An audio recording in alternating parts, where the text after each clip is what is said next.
This is Countdown to Economic Collapse, June 3rd, 2012. I'm David Jon Sponheim, running for president under America's Third Party. Well, the stock market has taken another dive, 274 points.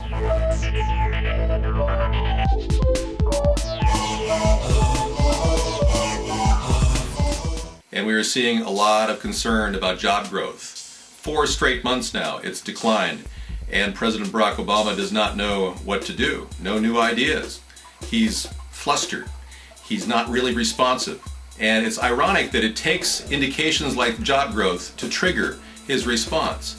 When we see this kind of concern over the economy, when investors are running elsewhere with their money, we're going to see the European Union begin to respond in a negative way as well. Remember, the dollar and the euro are interconnected. Countries like Spain are facing a tremendous draw. 65 billion euros have been taken out recently, and there's questions about covering bank loans. And the same with Greece. Coming up in June, there's going to be an election. We're going to see if that leftist government begins to disengage from the euro. And we're looking at the Grexit, the Greek exit from the European Union, which could very well destabilize our dollar as well. But there's some bright news on the horizon. Iraq, the oil production in Iraq is increasing dramatically, 2.5 million barrels a day, and they expect 10 million barrels a day in 2017. That's a very dramatic increase if they can do it, but they've got some help from companies like Exxon and BP, and we're seeing the Iraqi oil fields produce more, which offsets the Iranian oil embargo that Barack Obama has put together, trying to pressure Iran to come to the bargaining table regarding the nuclear enrichment sites. I don't think a lot of progress is going to be made by Barack Obama regarding that issue. He is segregating himself from any kind of talks toward détente with Iran. Clinton and Barack Obama have done nothing to encourage an open dialogue with that country. I would open up the possibility of trade with Iran when I become president. That's a very bold move, but I believe it could be an incentive for that country to work openly with the IAEA in presenting information regarding their nuclear enrichment program. And let's not forget about the dangers of credit default swaps. The very thing that JP Morgan invented, they created this problem. And JP Morgan just got stung pretty hard with a $2 billion hit a couple weeks ago. And they estimate that they'll take another $1 billion hit just in the aftermath. But JP Morgan's invention of the credit default swaps has cost the investor market a lot of money and could destabilize the derivatives market. We need leadership right now, and we're not getting it. I would recommend controls, the kind that Christopher Dodd presented but was not able to get through in the recent Dodd-Frank bill. I believe that controls on the derivative market will prevent these kind of dangerous investment strategies that JP Morgan and other companies are engaged in. Right now, no one has any idea what the future beholds. We have a very fickle economy, and if we rely on Ben Bernanke and the Federal Reserve to change all that with more printing of money, it will be the same old situation we had with quantitative easing 2. If quantitative easing 3, QE3, is engaged, our country will begin to see banks continue to prosper, but people lose jobs. Unless we somehow tie that loan money to innovations, new job growth, new entrepreneurship, we are going to be out of luck. Now, we support an infrastructure bank offering 2% loans tied to hiring U.S. citizens at a living wage. It's a very simple plan that will immediately jumpstart our economy and create all kinds of new business startups in this country. Barack Obama doesn't have a plan like that. His infrastructure bank involves giving more profits to the banks as charter banks to the infrastructure bank. A completely different concept than what we are proposing. But the new ideas that are coming out of America's Third Party are numerous. We've got plans to create a seawater pipeline, not only here in America, but also in other countries. We can export these seawater modules that will desalinate seawater using passive desalination, providing fresh water to countries all around the world.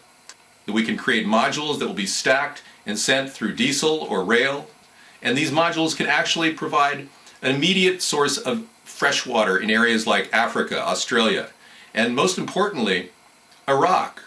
Iraq expects to need fresh water, and if we bring seawater in through passive desalination, we can use that seawater to get the kind of action from the oil that's sitting in the ground in Iraq.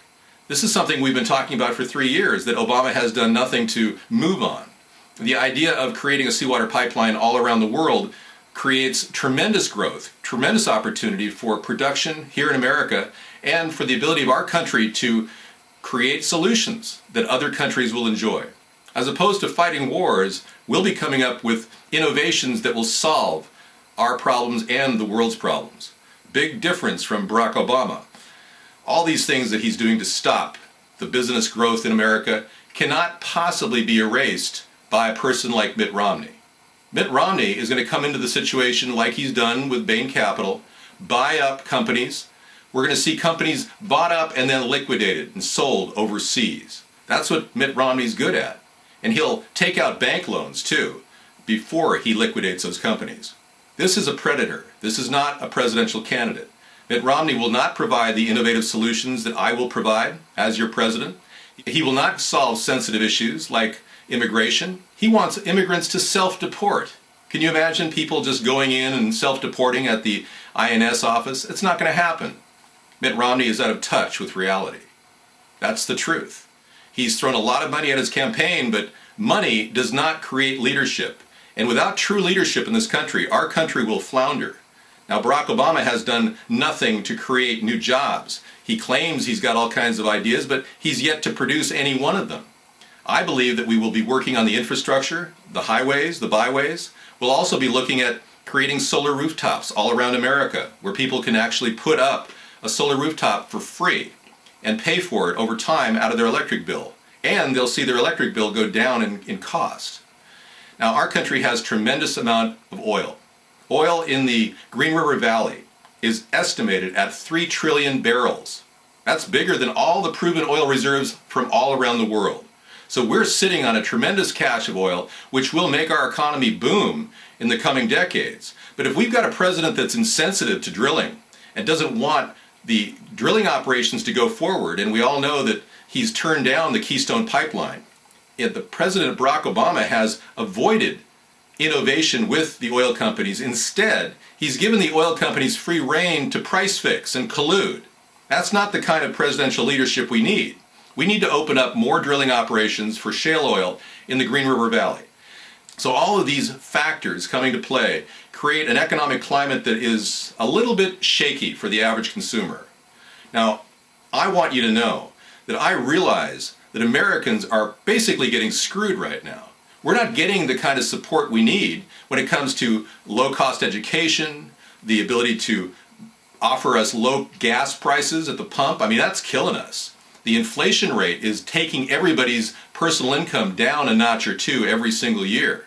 I'm struggling right now just to make ends meet, but that's where I come in. I'm a frugality expert. I know how to do this. I know how to make a solvent economy out of any series of bad fortunes. I can turn anything around simply by looking for the best possible solutions at the lowest possible prices. Our country is not going to rebound with this spendthrift president that spends money like it's going out of style, going on vacations with his wife. $20 million they've spent so far traveling around the world at your tax dollar dime. I'm going to change all that. When I get to the White House, I won't be taking hardly any vacations. And all of my time, 18 hours a day, will be spent dedicated to starting up these innovations that'll lead to jobs. Folks, we've got a real problem right now, a crisis. You've got an opportunity to change all that in this election.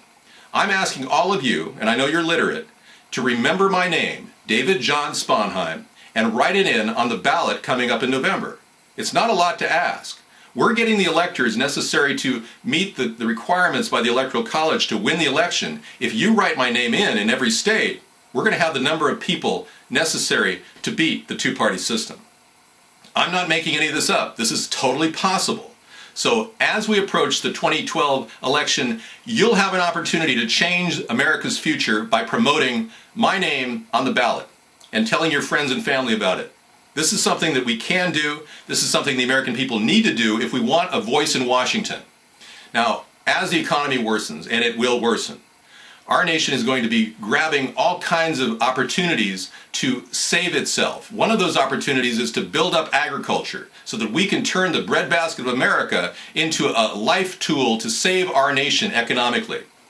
The idea of paying back the trade deficit with China is very real using agriculture. We can also begin to get leverage over other countries in terms of producing lots of things that they can't produce, especially since the world is facing drought conditions right now. I think our country can move forward rather rapidly, especially with the newfound oil reserves and the potential of the American people to do what we do best. Ingenious solutions to current problems that everyone in the world is facing. That's what America will be known for.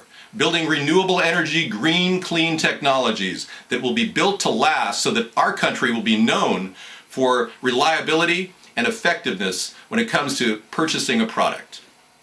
Thank you very much. I'm David Jon Sponheim, and I support this message.